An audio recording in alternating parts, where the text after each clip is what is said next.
Assalamualaikum warahmatullahi wabarakatuh. Di video kali ini kami mahasiswa apoteker angkatan 34 Universitas Muhammadiyah Profesor Dr. Hamka akan menjelaskan tentang pengelolaan limbah B3.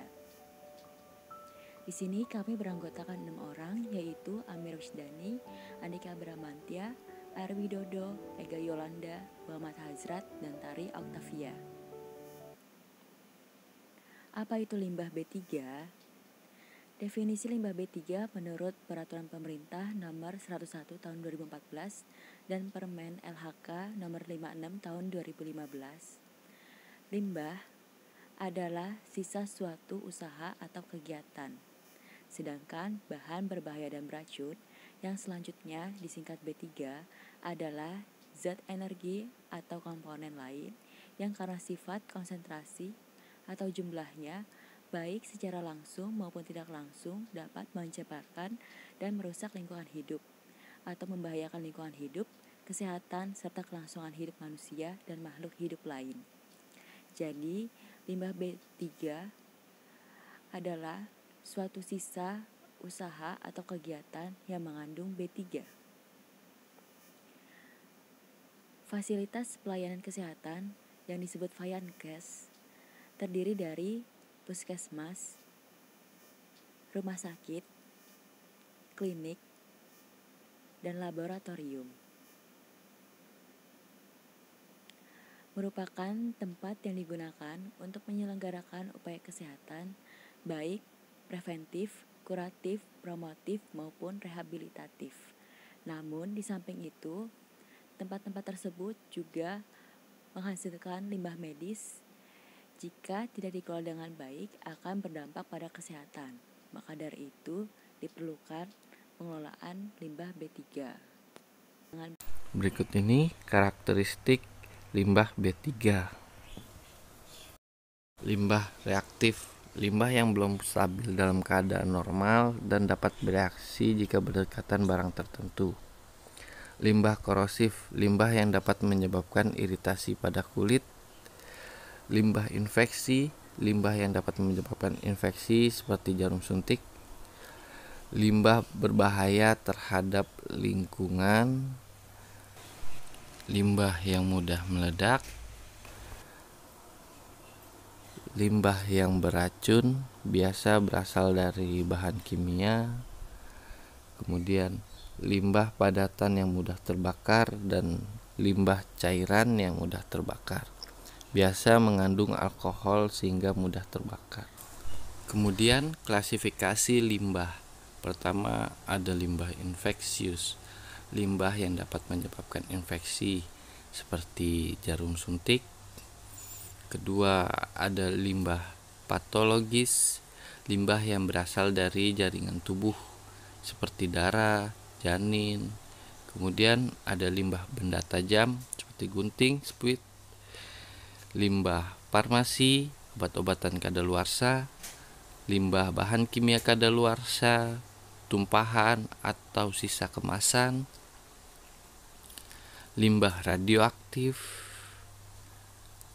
limbah tabung gas atau kontainer bertekanan, limbah sitotoksik, yaitu limbah yang terkontaminasi obat sitotoksik, dan terakhir limbah peralatan medis kandungan logam berat seperti gunting bedah, pisau bedah, dan lain-lain.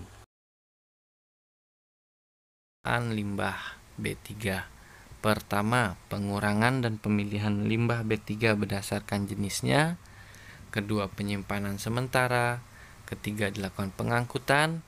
Keempat, dilakukan pengolahan. Kelima, dilakukan penguburan. Dan keenam, dilakukan penimbunan. Berikut ini adalah video tahapan pengelolaan limbah B3. Pengurangan atau pembatasan limbah medis meliputi pengurangan pada sumbernya, penggunaan produk yang dapat didaur ulang, adanya kebijakan pimpinan dalam pengaturan pembelian alat dan bahan yang ramah lingkungan, pemilihan limbah sesuai kategori, karakteristik, serta metode pengolahannya, serta tata kelola barang tersedia. Pemilihan limbah merupakan bagian yang sangat penting agar pengelolaan limbah dapat dilakukan secara efektif, karena tiap limbah memiliki cara pengolahan yang berbeda-beda.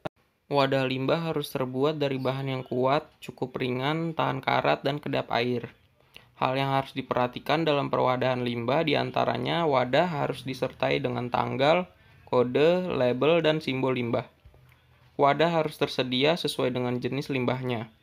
Untuk wadah yang sudah terisi 2/3 bagian harus segera diganti yang baru, lalu wadah juga harus mudah dibersihkan.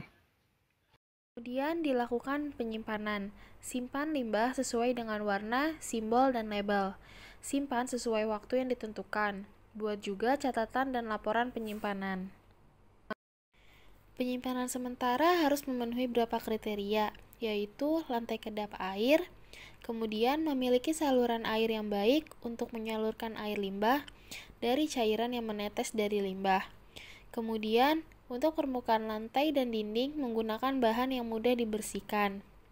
Selanjutnya, untuk persediaan air harus cukup dan mudah diakses oleh petugas, serta aman dan dapat dikunci. Selain itu, untuk mencegah hal yang tidak diinginkan, pencahayaan dan ventilasi harus baik, dan konstruksi harus mencegah masuknya hewan pengganggu dan tempat penyimpanan sementara juga harus dilengkapi dengan peralatan pemadam kebakaran, pagar pengaman, tenaga listrik cadangan, fasilitas pertolongan pertama, peralatan komunikasi, gudang tempat penyimpanan peralatan, pintu darurat, alat tanda bahaya, dan keterangan koordinator lokasi. Selanjutnya dilakukan proses pengangkutan. Untuk pengangkutan sendiri, alat yang digunakan yaitu harus khusus dan tidak boleh dicampur untuk kepentingan lain. Alat angkut harus tertutup, kedap air, dan mudah dibersihkan, serta dilengkapi dengan tanda, label, dan simbol khusus pengangkutan limbah, karena dapat berpotensi memberikan dampak negatif. Sehingga, rute pengangkutannya harus diupayakan melalui jalur khusus dan harus direncanakan sebelum dilakukan proses pengangkutan. Selain itu, hal yang penting yaitu petugas pengangkut harus menggunakan alat pelindung diri. Pengolahan. Lakukan pengolahan limbah medis dengan teknologi termal atau panas, insinerator, autoclave, microwave atau iradiasi frekuensi radio, atau lakukan pengolahan dengan teknologi non-termal seperti enkapsulasi, inektisasi, desinfeksi kimiawi atau teknologi biologis. Penguburan. Penguburan dapat dilakukan apabila tidak tersedia pengolah limbah medis. Kubur limbah medis hanya untuk jenis limbah sesuai ketentuan yang berlaku. Penimbunan. Timbun limbah berupa abu insinerator pada fasilitas penimbun saniter atau terkendali atau akhir limbah medis berizin. Lakukan proses penimbunan sesuai dengan ketentuan yang berlaku. Sekian presentasi dari kami, kurang lebihnya mohon maaf. Billahi fisabilillah, astagfirullah khairat. Wassalamualaikum warahmatullahi wabarakatuh.